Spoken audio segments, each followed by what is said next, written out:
It was a predictable decision followed by a predictable reaction. Riots in Ferguson, Missouri, greeting the grand jury's refusal to hand up an indictment against the police officer whose fatal shooting last August of an unarmed 18-year-old black resident of that St. Louis suburb drew the world's attention to the eruption between a predominantly white police force and a poor African-American community. We need to recognize that the situation in Ferguson speaks to broader challenges that we still face as a nation. The fact is, in too many parts of this country, a deep distrust exists between law enforcement and communities of color. In appealing for calm, Barack Obama's words a reminder that his election did not magically eliminate discrimination and distrust. The story, though, goes beyond just race relations. The grand jury's decision, predictable, you might say not because the victim was black, but because it's very rare to see an indictment against police. Police who many say are overarmed and undertrained in many communities. Has an outpouring of support for law enforcement officials after 9/11, essentially giving them a license to kill in parts? That's a question we'll be broaching. Also, the decision may have been predictable, but may it have been perhaps the right decision? The public release of a mountain of testimony from 64 witnesses may help to answer that question. Either way, it's far from over. The Justice Department still conducting its own probe. And in a country where other shootings, like the one this past Sunday of a 12-year-old with a toy gun in Cleveland, are still making headlines, it's one that we'll be watching. Today in the France 24 debate, we're looking at the United States after Ferguson. With us, she's a native of Oakland, California, Ricky Stevenson, founder of Black Paris Stores. Oakland, where there were big protests on Monday evening. Yes, there have been. People laying down on the highways, outlining their bodies in chalk. No violence, but making a deep, deep statement. Also, we're pleased to join us a former public defender in Manhattan, attorney Mugambi Joué, the author of a recent article on the Obama presidency and the Ferguson crisis. Thank you for being with us here in the France 24 debate. Good evening. We want to thank as well retired New York City Police Sergeant Joe Giacalone. He teaches at John Jay College of Criminal Justice. Thank you for being with us. Thanks for having me. And Mildred Cherfas, Paris reporter, freelance reporter.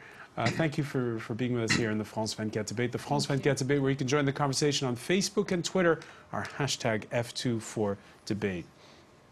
As we were saying at the outset, there have been more protests this Tuesday, and we just heard at the press conference of the supporters of Michael Brown quite a lot of bitterness. 61 arrests overnight. Ferguson literally picking up the pieces from a night of rioting. Olivia Salazar-Winspear explains. A show of determination and solidarity. Protesters were back out on the streets of Ferguson on Tuesday. This after riots engulfed the Missouri town on Monday night, following a jury's decision not to charge the white police officer who shot and killed unarmed black teenager Michael Brown. The smouldering embers of damaged shops and buildings bore witness to the scale and force of the riots, which local authorities say was much worse than the reaction when Michael Brown was killed in August. I want to first and foremost condemn the terrible violence that occurred in Ferguson. It's unacceptable. It's wrong. The vast majority of people living in our region condemn it as well. Violence doesn't solve anything. And if we're going to have real change in this community, it's going to take all of us working together and not committing violence. Dozens of people were arrested during the civil unrest, which involved vandalism and looting. Some of the protesters were dispersed when police fired tear gas. Rounds of gunfire were also heard by those on the scene. We do not tolerate criminal activity. We do not tolerate window smashings, looting, crime associated with these. So while we support everybody's right to come out and have their voices heard, you will see a large police presence, and when crime starts, you'll see us an intervention much more quickly than we did last night. US President Barack Obama has called on protesters to show restraint and remain calm. He reiterated that a Justice Ministry investigation into the circumstances of Michael Brown's death was underway. All right, here in the newsroom today, Mugambi Joué, a lot of people have been asking, how does a grand jury work? A lot of questions we're discovering, I guess, the U.S. legal system. And the grand jury, if I understand correctly, to hand up an indictment, you need probable cause. Exactly. The grand jury is very different from a jury process. The grand jury happens beforehand, and the standard of proof is actually far lower than to convict someone at a jury, at the jury trial. And the standard is probable cause, which is one of the reasons why it's very striking that the grand jury in this case refused to indict Darren Wilson for the deaths of Michael Brown, because typically it's very easy for a prosecutor in the U.S. penal system to indict someone. Full disclosure, I saw that testimony, which has been made public. There were a lot of pages. I didn't read them. I did not have a chance to read the full transcript of Darren Wilson's testimony as well, but I think it's going to be very much analyzed in the coming days. But what we're hearing is that there's a lot of contradictory testimony. There very well may have been. I think that this is a very complex case because there were different accounts from different witnesses. Also, we have to keep in mind that the law in Missouri and a number of other U.S. states gives a lot of leeway to police officers to use deadly force, and this may have been one of the reasons why the grand jury refused to indict Darren Wilson. All right, so that's one of the subtleties, Joe Giacalone, which is that there are local laws that are different from place to place in the United States. Let me ask your opinion on something that was said by the family's attorney just a few moments ago. He denounced the symbiotic relation between the local prosecutor and police and said there should have been a federal or a special prosecutor appointed before going to the grand jury. Do you agree? No, not necessarily. The issue that comes down to is that the police and the prosecutor and corrections are all part of the criminal justice system. So there is this symbiotic relationship. So, you know, the issue that comes down to is that, you know, it's up to that individual jurisdiction, and we have different rules and different regulations throughout the whole country. And, you know, we're really about like 50 different states. But there is a Supreme Court decision on police use of force that mandates, you know, all police departments follow a certain standard. And that's Graham versus Connor. And that's what has to be looked at, and that's what was looked at by this grand jury. Have you had a chance to pore over some of this testimony? I have read some of it. I mean, it is hundreds, if not thousands, of pages. So before we went on today, yes, I had a chance to read some of it. I mean, as a former investigator, I look at the physical evidence, the blood stain pattern recognition, and the other issues that have to do with the law and use of force and what police officers can do within that reasonableness standard set forth by the Supreme Court. I won't hold you to it, but in your opinion, was there probable cause to indict? No, there isn't probable cause. The grand jury did make the right decision based on the Supreme Court decision and the reasonableness of the officer that's involved. You got to understand something. The Supreme Court specifically states that the reasonableness of the officer in a ever-changing, tense, and dynamic situation is what comes to that use of force issue. It's not 20/20 hindsight. It's not what the public thinks. It's what that police officer believes he or she is dealing with within that moment. And, you know, unfortunately, the general public doesn't want to hear this, but that's what the Supreme Court says, the law of the land. Ricky Stevens? All day we've been told that this police officer, Darren Wilson, we've been told in the media that he felt that there was a demonic evil in the boy's eyes. Then you shoot him in the legs. You don't shoot him in the head. Why was he possibly justified in shooting this young boy 6 times, shooting him in the head? That's incredible. It just, to me, reminds me of, you know, the Dred Scott decision, 1857. Ferguson is just a suburb of St. Louis, former Louisiana territory. And in 1857, they ruled that, the Supreme Court ruled, that no white man had to respect the laws, respect anything about a black man. We're still seeing that today. Respect the rights of a black man. This is an unarmed 18-year-old who's jaywalking.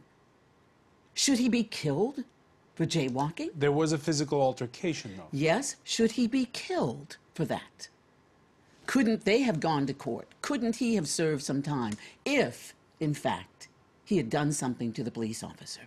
Joe Giacalone, your thoughts on that, because it was, I believe you just described it as a quick-fire situation where this incident took place. When you were a police officer, what kind of training did you have for these kinds of incidents?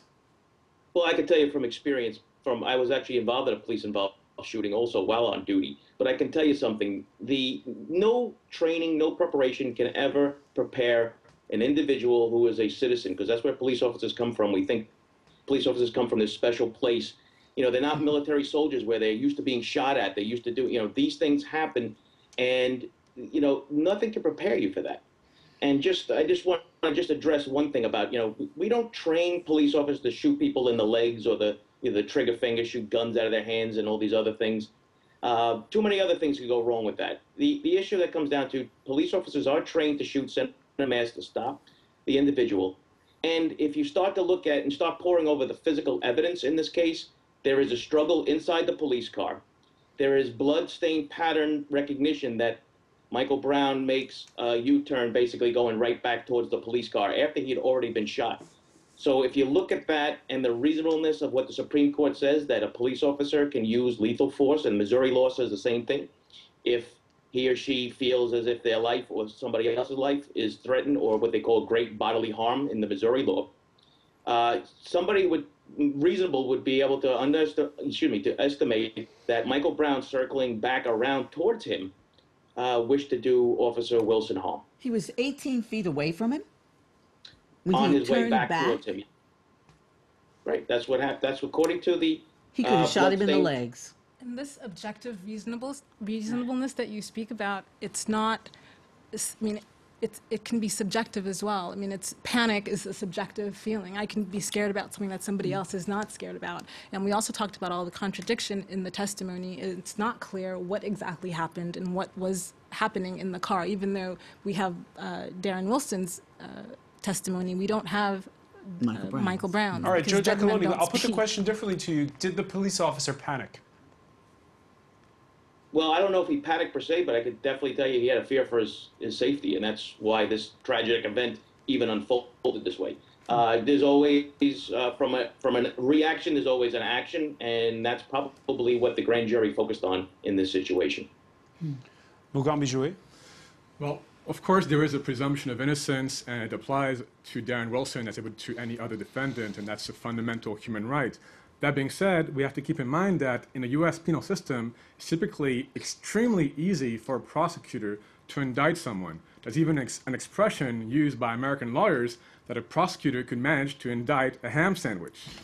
And keeping this context in mind, it's very striking that the grand jury decided in this case that there was no basis to indict Darren Wilson for any charge from murder to involuntary manslaughter to criminal negligence. And it also stands in sharp contrast to the typical repressiveness of the U.S. penal system. America has over 2 million prisoners, which is a world record. It has 25% of the world's prisoners, but only 5% of the world's population. It has the highest incarceration rates in the entire world. To give an example in comparison to France, the U.S. incarceration rate is 7 times higher than the incarceration rate in France. However, the vast majority of the people in the U.S. penal system are either racial minorities or poor people, especially poor blacks, but also, to an extent, Latinos and poor whites. And there's therefore a great double standard that's epitomized by this decision, because it's also extremely hard, as I mentioned, under U.S. law to convict a police officer for excessive use of force. All right, grand jury indictments of police officers are rare and in some parts extremely rare. The Houston Chronicle, recently publishing an investigative series on policing entitled Hard to Charge. Its reporters write that you have to go back to 2004. Harris County grand juries have cleared Houston Police Department officers in shootings 288 consecutive times. Joe Giacalone, obviously that's in Texas and that's in the Deep South. It's very different from the context where you are in New York City. But is it almost impossible to get an indictment against a police officer? It is extremely difficult based on what I had said before about the Supreme Court decisions and the reasonableness standard. And I know Someone just brought up, the fact that, listen, the tense situation, even Judge Rehnquist, if you read his decision, he specifically addresses the fact that you can't put a definition or a mechanical application to when force can be used because of the situation and how dynamic it is. And unless, you can prove that he had intent, then it would be murder. If you can prove recklessness, then you have, criminal negligence, then you have that. Apparently, the way this grand jury was set up, they brought in all the witnesses first, and then they refuted them basically with the evidence. So if you want to if you want to debate, how the grand jury was actually conducted, then you can do that. And I agree, yeah, that is the famous thing about indicting a ham sandwich. But you also have to reach that level of probable cause. And apparently, this grand jury didn't think so. Mildred Jervis? We should also talk about the prosecutor whose father was a police officer and who was killed by an African-American man, and he was said to be not fit to be the prosecutor, that they should have hired a special prosecutor to look at this evidence and to run this grand jury, and that did not happen. So just on how it looked to the people in the community, you can understand why they're outraged that they didn't feel like they had a fair shake. And also just on the disproportion of the response, it's as Vicky said, it's about did the officer feel that his life was in imminent danger. He had what was called a facial contusion, which is a bruise. We don't know if that was a bruise from Michael Brown punching him or if that was a bruise from the door hitting back at him.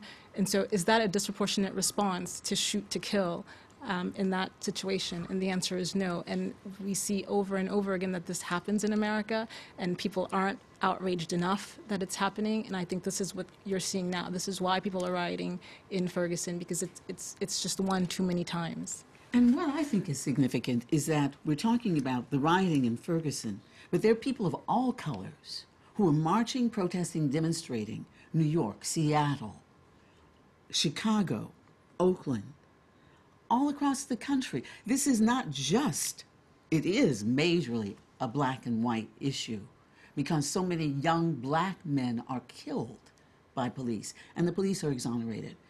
But it is now a human rights issue. Amnesty International is going into Ferguson. They have decried the fact that so many young black men are killed. Amnesty International. All right, we're going to pick up on that point of where race relations are under Barack Obama in the United States. When we come back, you're watching the France 24 debate.